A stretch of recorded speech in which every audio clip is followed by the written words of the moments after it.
Muy buenos días, queridos estudiantes. Espero que se encuentren muy bien junto a su familia.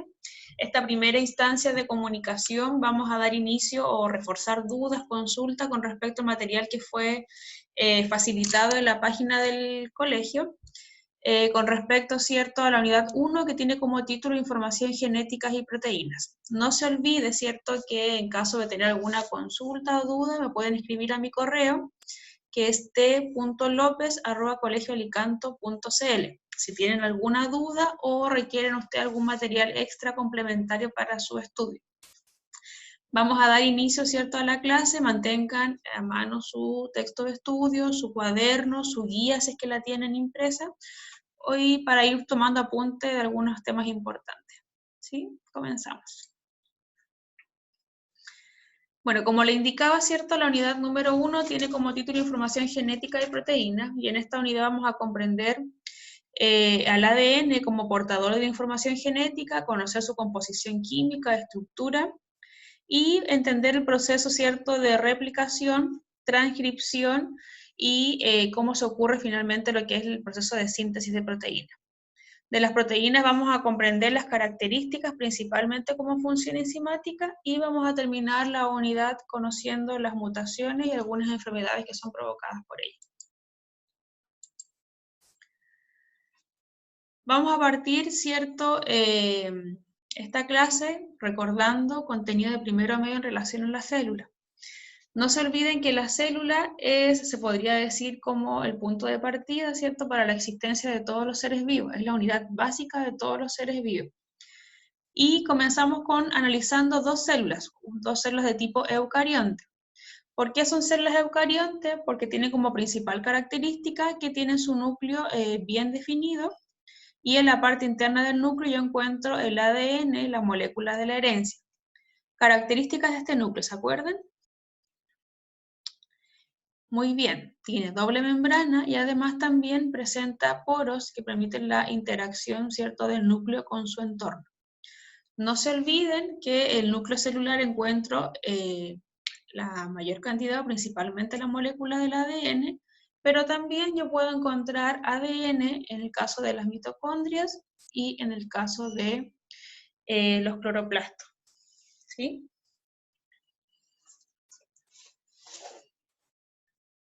Muy bien.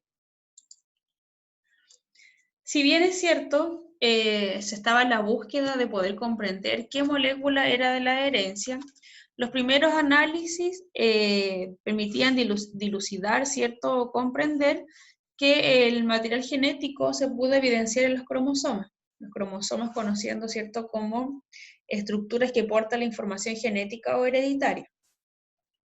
Y si bien es cierto, se comprendía que estaban formados por cantidades similares de ADN y de proteína, estaba la duda en qué, o estaba en este caso la inquietud en cuál de las dos moléculas era la responsable de transmitir la información genética. ¿Sí? Y para eso vamos a analizar el experimento de Griffith, que lo desarrolló en el año 1928, que ustedes también habían trabajado en la semana anterior. ¿En qué consistía su experimento? Bueno, él trabajó con dos cepas, ¿cierto?, con dos cepas de bacterias, en este caso, que son causantes de la neumonía. Su nombre es Streptococcus pneumoniae. Trabajó con la cepa S, que es una superficie lisa, debido a que la parte externa, ¿cierto?, de su cápsula presenta polisacáridos. Esta era letal para la neumonía. La segunda cepa que utilizó es una cepa rugosa, que carecía de la parte externa de polisacárido, y el momento de inyectar en los ratones no generaba ninguna enfermedad. Vamos viendo qué él hizo él. En primera instancia tenemos bacterias de la cepa S que están vivas y como son letales, ¿cierto?, por la cápsula externa de polisacárido, el ratón muere. En segundo lugar, ocupó bacterias R, ¿cierto?, vivas, la inyectó en el ratón y en este caso, ¿cierto?, no generaba la enfermedad. ¿Qué pasó? Cuando utilizó bacterias S que fueron muertas por acción del calor, ¿cierto?, fueron inyectadas posteriormente en el ratón, y este ratón no generaba la enfermedad. Pero se dio una segunda instancia, un segundo caso, en la cual utilizó bacterias S muertas por efecto del calor, más bacterias R viva y, ¿cierto?, al momento de introducir en el ratón muere y estas bacterias S fueron, o se pudieron identificar en la sangre.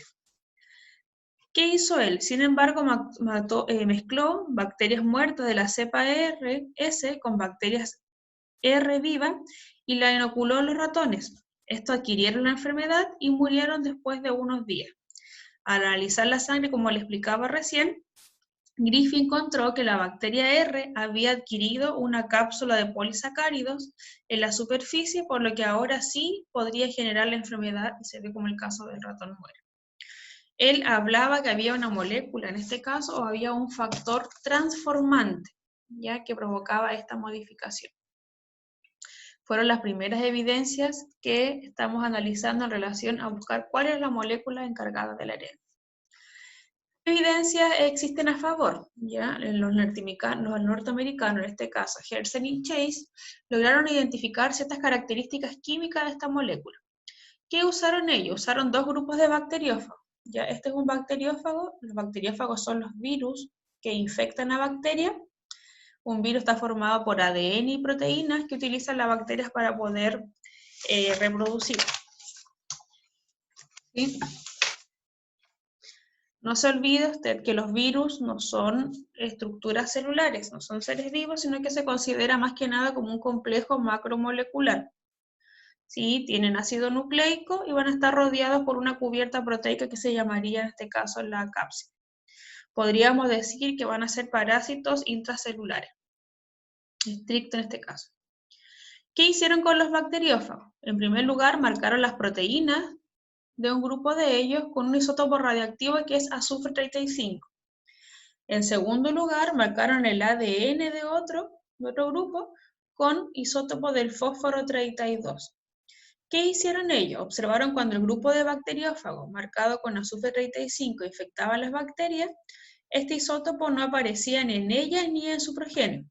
Mientras que cuando lo marcaron con el ADN con fósforo 32, pudieron detectar este isótopo en el interior de las bacterias infectadas. Y les voy a mostrar a continuación un video para que complementar, ¿cierto?, esta explicación del experimento que ellos realizaron.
Como lo veíamos, ¿cierto?, en el video, fue un gran avance porque pudo ya concluir y demostrar que efectivamente el material genético viral es el que pasa de una generación a otra y no era la molécula de proteína como se pensaba en un momento. Ya, no se olviden que Griffith solamente hablaba en este caso de un factor transformante. Y con este experimento ya podemos concluir que efectivamente era la molécula de ADN. Solamente para recordar, no se olviden que cuando hablamos de biomoléculas, son aquellas moléculas que se caracterizan por presentar carbono en su estructura molecular. Vamos a encontrar los carbohidratos, lípidos, proteínas y los ácidos nucleicos. Nosotros vamos a estudiar en esta unidad en profundidad a los ácidos nucleicos, que tienen sus elementos carbono, hidrógeno, nitrógeno y fósforo, y vamos a estudiar las características del ADN y ARN, ¿sí? Función importante de los ácidos nucleicos, contener la información hereditaria para permitir y también permitir, ¿cierto?, lo que es la síntesis de proteínas. Vayan tomando apuntes si tienen alguna consulta o duda para que la puedan desarrollar. La molécula del ADN, ¿cierto?, como lo habíamos iniciado el trabajo, se compone de una doble hélice, son dos cadenas, cadena número 1 y cadena número 2, y su unidad básica o su monómero es un nucleótido, que es lo que vamos a profundizar a continuación. Si bien es cierto, se conoce hasta esta instancia las características químicas de ella, vamos a ver posteriormente cómo se llegó a conocer su estructura completa. Un nucleótido, como le explicaba, es la unidad básica de la molécula del ADN, siempre tiene una base nitrogenada, siempre tiene un azúcar, que es una pentosa llamada la desoxirribosa, y un grupo fosfato. Para recordar nomenclatura, cuando yo tengo una base nitrogenada y un azúcar, yo hablo de un nucleósido. Cuando tengo una base nitrogenada, el azúcar y el fosfato, voy a hablar de un nucleótido. ¿Cuántas bases nitrogenadas existen? Yo voy a encontrar 5 bases nitrogenadas. Ya en la molécula del ADN solo encuentro 4. Adenina siempre es complementaria con la timina. Guanina siempre es complementaria con la citosina, para que usted no se olvide. Y el uracilo, ¿cierto?, es la base que yo voy a encontrar en el caso del ARN. Lo vamos a ver en las próximas clases. Es importante que las bases igual se pueden clasificar de acuerdo a la cantidad de anillos que ya tienen. Las purinas, que es la adenina y la guanina, se caracterizan por tener 2 anillos en su estructura. Las pirimidinas, yo voy a encontrar a la timina, a la citosina y al uracilo, que tienen solamente un anillo en su estructura molecular. ¿Cómo se llegó a comprender en este caso? Si bien es cierto, teníamos el conocimiento de la estructura química de la molécula, cómo era su forma y composición completa. Bueno, la molécula era muy grande, larga y delgada, ya sabíamos que estaba compuesta por nucleótidos, pero los científicos Rosalind Franklin y Wilson, ellos aplicaron difracción de rayos X y pudieron obtener interpretaciones, imágenes, identificando las características helicoidales de la molécula en cuanto a su estructura, ya que fue uno de los grandes avances. Chargaff fragmentó la molécula del ADN y pudo observar que las proporciones de bases nitrogenadas son iguales en todas las células de un organismo de una misma especie, y de ahí se deriva, ¿cierto?, lo que es la ley de Chargaff, que explica, ¿cierto?, la importancia de la complementariedad de las bases en cuanto a la cantidad de bases de citosina con guanina, como de timina con adenina, ¿cierto?, del organismo de una misma especie. Y por último, ¿cierto?, en el año 1953, Watson y Crick propusieron un modelo de la doble hélice para la estructura del ADN.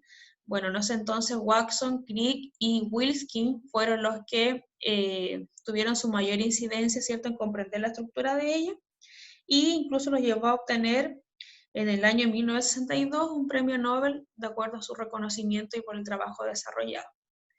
Rosalind Franklin, la científica, ¿cierto?, que también trabajó con Wilson, ella no pudo, se podría decir, como tener reconocimiento por su aporte, sino que posteriormente a su muerte fue reconocido el trabajo que ella desarrolló, que fue sin duda muy importante igual.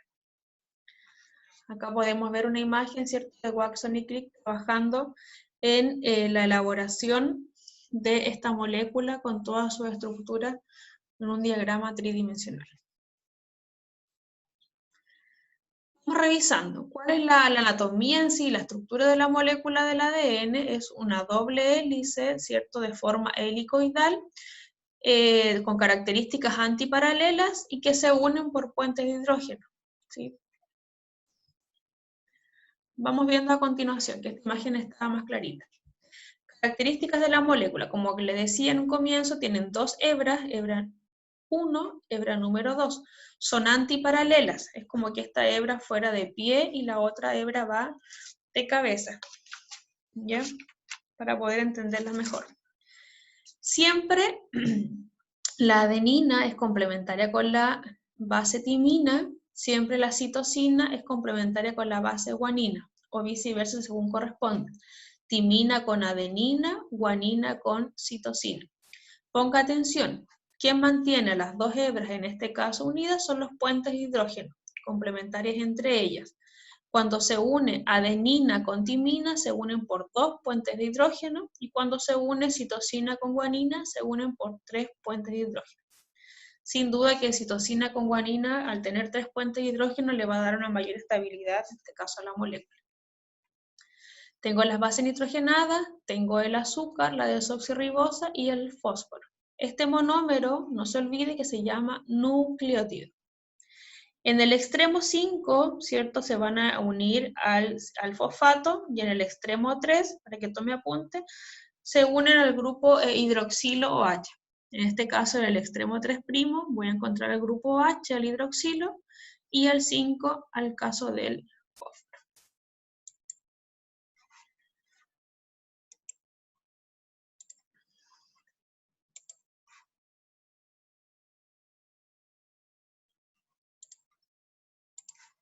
Vamos a revisar las características de los enlaces que lo conforman. Como les indicaba anteriormente, la adenina con la timina, ¿cierto?, se unen por 2 puentes de hidrógeno, citosina con guanina se unen por 3 puentes de hidrógeno. No son los únicos puentes o las únicas uniones que existen. Para unir adenina, en este caso, con el azúcar, ¿cierto?, se llaman enlaces glucosídicos, para que tome apunte. Cuando se une el azúcar al grupo fosfato, se llaman enlace fosfodiéster. ¿Ya?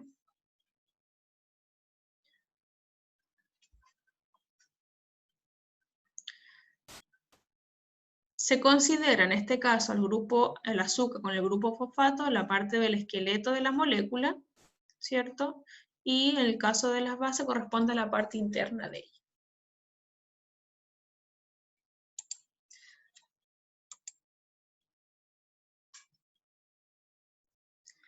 Vamos a analizar algunas preguntas complementarias de acuerdo a lo que estamos trabajando hasta el momento. Dice pregunta número 1. La figura corresponde a una simplificación del modelo de ADN propuesto por Watson y Crick, que podemos ver el modelo acá en la imagen. Al respecto, es correcto afirmar que la importancia de este modelo radica en que 1. Facilitó la comprensión de la estructura del material genético. 2. Permitió explicar algunos fenómenos o situaciones, problemas relacionadas con el material genético. Y 3. Permitió observar la estructura del material genético tal cual es. Vamos pensando y espero su respuesta.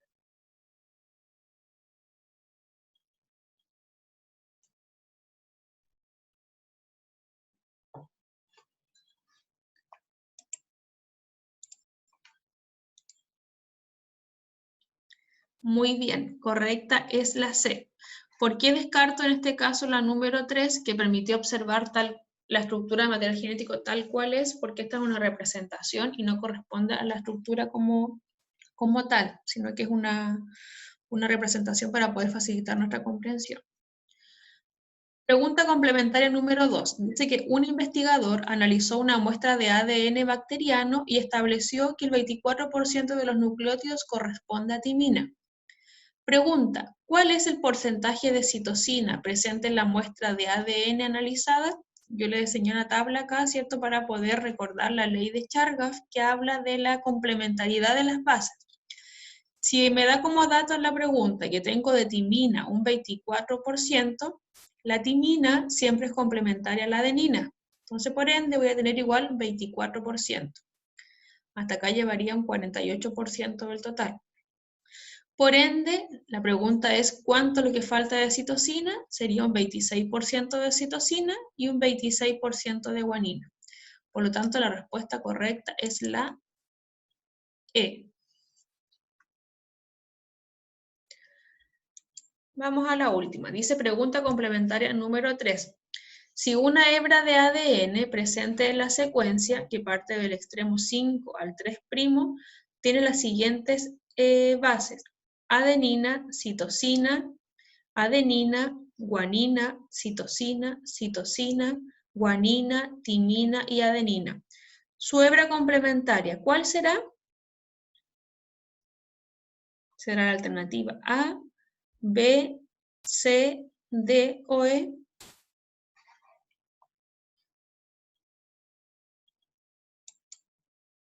Muy bien, la correcta es la B. ¿Por qué? Porque yo debo considerar en primer lugar, si parte por el extremo 5, ¿cierto? La hebra complementaria parte en el extremo 3 y termina en el 5, ¿sí? Y tengo que ir verificando cada una de las bases complementarias según me da la hebra Molte. Muy bien.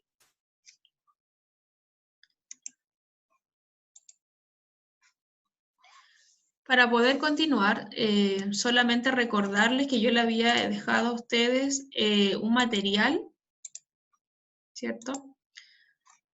Le había dejado un material que es una guía en relación, una guía teórica a las biomoléculas orgánicas, para que usted la pueda revisar, analizar, y en la parte final de la guía se encuentran algunas preguntas de análisis para que usted la desarrolle.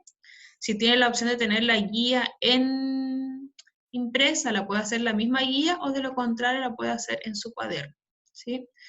Usted la va a desarrollar para que en la próxima clase la podamos revisar en conjunto. Y finaliza con unas preguntas, un ejercicio, ¿cierto?, de preguntas de selección, en la cual están muy interesantes. Lea bien, destaque, y cuando esté muy seguro de su respuesta la marca. Y en la parte final de la guía también tenemos, ¿cierto?, el solucionario para que usted lo pueda corroborar, como le indicaba al final del proceso, ¿sí? En esta primera instancia yo le voy a subir a la página del colegio, ¿cierto?, la presentación que acabamos de compartir, el video también, y voy a compartir con ustedes un material que es una lectura sobre los avances o los aportes, ¿cierto?, desarrollados por Watson y Crick en la molécula de ADN, la molécula de la vida, y también se dan los argumentos o se explica el trabajo desarrollado, ¿cierto?, por Rosalind Franklin, para que usted también lo pueda analizar y discutir, ¿sí?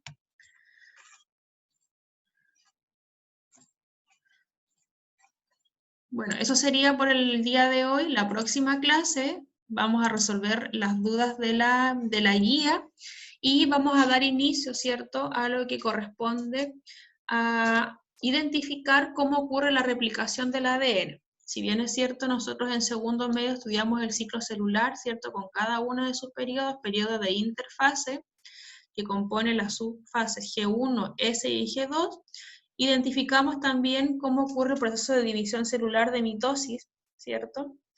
Pero es muy importante que en la fase S podamos comprender en detalle cómo ocurre la replicación del ADN, que es lo que vamos a trabajar la próxima semana. Espero que se encuentren muy bien, le mando harto ánimo, trabajen con harto orden, dedicación en sus materiales, cualquier consulta, les reitero que está el correo para que me la puedan desarrollar. Sí, nos vemos. Saludos.